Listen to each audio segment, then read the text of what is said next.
C'est-à-dire, nous n'avons pas un Dieu paresseux, gloire à Dieu, mais nous avons un Dieu travailleur. C'est-à-dire, lorsque tu fais quelque chose, il t'accompagne à le faire. Il t'assure pour que tu arrives à comprendre que c'est lui qui est le capitaine, c'est lui qui est le général, c'est lui qui est le maître et c'est lui qui va vous amener à accomplir cette mission.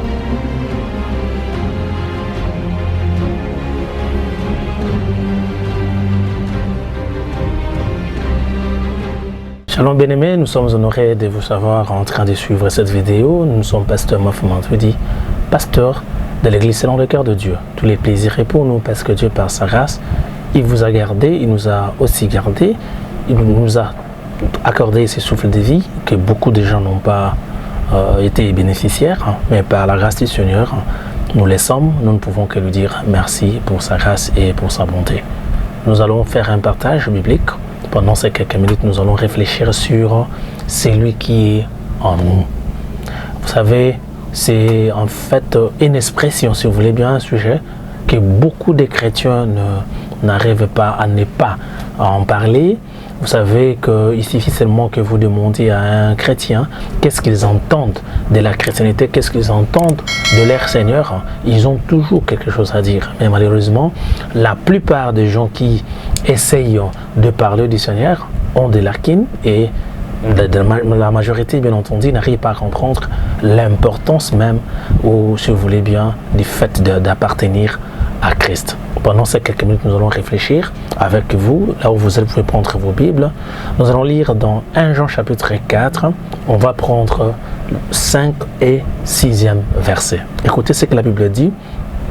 Eux, ils sont du monde, c'est pourquoi ils parlent d'après le monde. Et le monde les écoute. Nous sommes de Dieu. Celui qui connaît Dieu nous écoute. Celui qui n'est pas de Dieu ne nous écoute pas.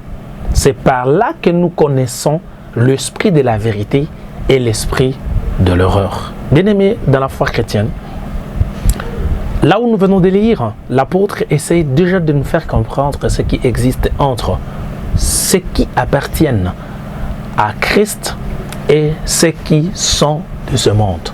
Et vous savez, nous ne pouvons pas grandir dans la vie chrétienne, nous ne pouvons pas aller trop loin dans la vie chrétienne si dès le départ nous n'arrivons pas à faire la différence entre le monde dans lequel nous sommes et le monde de l'ennemi. La Bible dit, le Christ, celui qui l'a dit à ses disciples avant qu'il rentre auprès de son Père, il a dit quelque chose de très important. Il dit, je vous ai laissé dans ce monde. Vous voyez, c'est-à-dire, vous êtes là dans ce monde, mais moi qui suis votre Seigneur, moi qui vous ai appelé, je reconnais que je vous ai laissé ici, mais je sais que vous n'appartenez pas de ce monde. C'est-à-dire, tout ce qui vous arrivera dans ce monde, ça serait passager, parce que vous aussi, vous êtes en fait des voyageurs. Vous allez rentrer dans votre pays, si vous voulez bien, ou dans votre nation. Retenez que chaque fois que le Christ lui-même travaillait ici sur cette terre, chaque fois qu'il parlait, vous allez vous rendre compte qu'il faisait toujours mention de son départ. Il faisait toujours mention de son pays. Il faisait toujours mention de son Père. Retenez que le Père était invisible, parce que c'est très important que chacun de nous arrive à comprendre. Le Père était invisible, mais chaque fois qu'il parlait avec ses disciples, il n'oubliait pas de faire mention de son Père, simplement pour leur faire comprendre que je suis dans ce monde avec vous, mais c'est temporaire, c'est juste pour un temps. Je suis venu en fait accomplir une mission. Dès que cette mission sera achevée, dès que cette mission sera accomplie, je rentrerai auprès de mon Père. C'est-à-dire, je veux que chacun de nous déjà arrive à comprendre que du fait que nous ne sommes pas de ce monde, c'est à ce niveau-là que nous avons voulu réfléchir sur celui qui est en nous. Parce que nous vivons dans ce monde, mais pour une mission. Nous vivons dans ce monde par rapport à une recommandation qui nous a été donnée, par rapport à une mission qui nous a été assignée. Maintenant, dès lors que nous accomplissons cette mission, dès lors que nous aurons accompli cette mission, c'est-à-dire nous allons rentrer auprès de notre maître, faire rapport de tout ce que nous avons fait dans ce monde. Mais par rapport à ce que nous sommes en train de faire, il nous garantit de sa présence. Il nous dit, c'est lui qui est en nous. Alléluia. C'est-à-dire, il veut déjà nous aider à comprendre que le travail que nous allons faire, nous n'allons pas le faire seul. Parce que lui, il sera avec nous. Retenez, je vous en prie. Lorsqu'il fait appel à Abraham, la Bible dit, il dit à Abraham de quitter et il garantit à Abraham de la démarche, si vous voulez bien, de voyage, de ces voyages qu'il va faire avec lui. Ça dit simplement pour dire que je te demande de quitter la maison de ton père parce que je vais faire route avec toi. Je vais marcher avec toi. Je vais acheminer avec toi.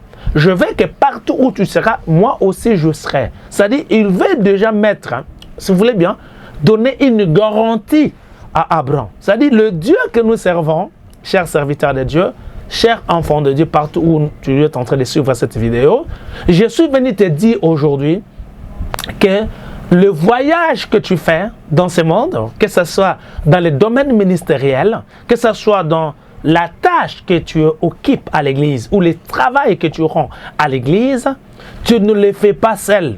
Tu es avec quelqu'un qui est en fait le maître de ce travail. Avant que vous naissiez, lui, il avait déjà préparé ce travail. Maintenant, au moment où nous sommes en train de parler, il se rendit compte que c'est vraiment ton temps. Il se rendit compte que c'est l'ère à laquelle toi, tu devais en fait comprendre ta mission et mettre ta main dans la pâte pour que ces objectifs, parce que ce n'est pas nos objectifs, c'est les objectifs de Dieu, pour que ça accomplisse.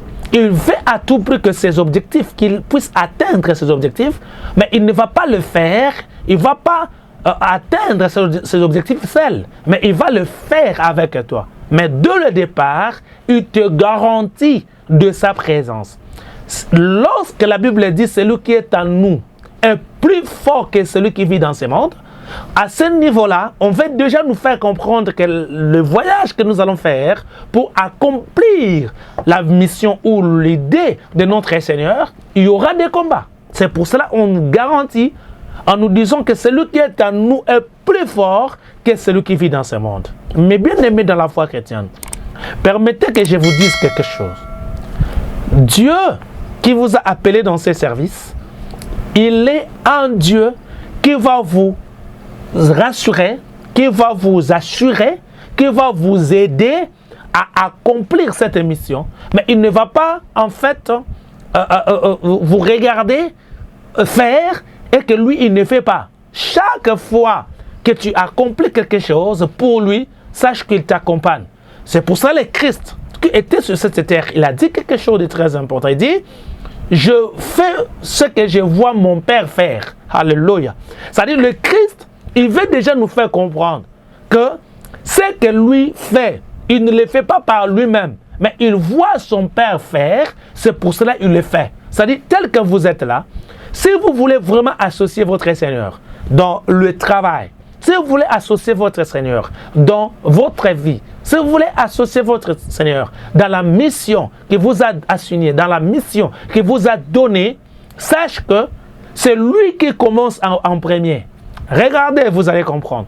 Regarde lorsqu'il a demandé à Moïse de construire les tabernacles. N'est-ce pas que Moïse avait vu déjà les tabernacles dans les ciels? Alléluia. C'est-à-dire, il a fait voir à Moïse déjà le tabernacle qui a été déjà construit par lui-même. Maintenant, Moïse devait faire du copier-coller, si vous voulez bien, du tabernacle qui existait déjà. C'est-à-dire, nous n'avons pas un Dieu paresseux, gloire à Dieu, mais nous avons un Dieu travailleur. C'est-à-dire, lorsque tu fais quelque chose, il t'accompagne à le faire. Il t'assure pour que tu arrives à comprendre que c'est lui qui est le capitaine, c'est lui qui est le général, c'est lui qui est le maître et c'est lui qui va vous amener à accomplir cette mission. C'est pour cela qu'il vous dit déjà que celui qui est en nous, entre guillemets, parce que c'est ça en fait notre sujet, celui qui est en nous, j'ajoute dans celui qui est en nous qu'il est plus fort que celui qui vit dans ce monde. Il sait qu'il y aura des combats. Parce que c'est ça en fait là où il y a des problèmes. Vous savez, c'est quand même scandaleux d'attendre un chrétien dire que je ne serai pas en mesure d'accomplir tel acte, je ne serai pas en mesure d'accomplir, de faire de tel travail, comme si c'est son travail. Non, c'est pas le travail, c'est pas ton travail, mais c'est le travail de celui qui t'a appelé dans cette mission. Il ne va pas te laisser faire seul, mais il va t'accompagner. Excusez-moi encore de t'ajouter un autre verset, ça vous aidera. Écoutez ce que la Bible dit dans Jean chapitre 14, verset 23. Écoutez ce que la Bible dit, c'est très important ce verset. La Bible dit, si quelqu'un m'aime, il gardera ma parole et mon Père l'aimera. Nous viendrons à lui, gloire à Dieu, et nous ferons notre demeure chez lui. Est-ce que vous avez compris? Je vais reprendre ça, c'est très important. Si quelqu'un m'aime, il gardera ma parole et mon Père l'aimera. Nous viendrons à lui, gloire à Dieu, et nous ferons notre demeure chez lui. C'est-à-dire, Dieu déjà nous certifie que du fait que nous l'acceptons, du fait que nous décidons de travailler, parce que retenez que ici, il fait allusion au travail. Hein? Il ne nous dit pas seulement de les contempler, hein? Mais il nous parle par rapport au travail. Il veut que nous nous mettions au travail. Et il dit que si quelqu'un m'aime, parce que celui qui aime Dieu, il gardera ses commandements, il gardera sa parole. Dans la parole, sur le travail. Il a demandé à ce que nous prêchions la parole. Il a demandé à ce que nous prions pour les autres. Il a demandé à ce que nous soutenons les autres. C'est-à-dire, je vais aider un bien-aimé qui est en train de me suivre. Que tu ne peux pas être chômeur dans les domaines célestes ou dans le domaine ecclésiastique.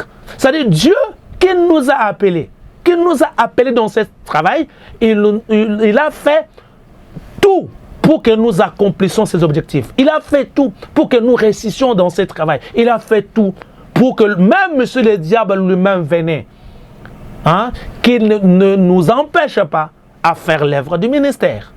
Chers enfants de Dieu, celui qui est en nous est plus fort que celui qui est dans ce monde. Alléluia. Celui qui marche avec toi dans ce travail, il va t'assurer de la réussite. Celui qui décide de faire route avec toi, il connaissait déjà la finalité de cette route avant même que vous commenciez ce voyage. Celui qui veut que vous réussissiez, en fait, il en avait déjà scellé. Je parle de la réussite. Il en avait déjà scellé. Il avait déjà préparé pour que tu arrives à réussir, pour que tu puisses réaliser ce qu'il a prévu pour toi. Chers enfants de Dieu, chers ministres de Dieu, retenons, mettons ça dans nos têtes, que celui qui est en nous, il nous assure de la réussite. Et il veut à tout prix que nous gagnions dans cette démarche. Et si vous croyez à cela, levez-vous là où vous êtes et commencez à marcher avec Dieu. Si vous croyez là où vous êtes, levez-vous là où vous êtes, commencez à faire ce travail et il va vous assurer et il va vous aider pour que vous accomplissiez exactement la mission pour laquelle vous avez été appelé. Que Dieu vous bénisse et qu'il vous fasse du bien. C'était votre humble serviteur, Maf Mantuiti. Je suis pasteur de l'église selon le cœur de Dieu. Que Dieu vous garde et qu'il vous bénisse. Bye bye.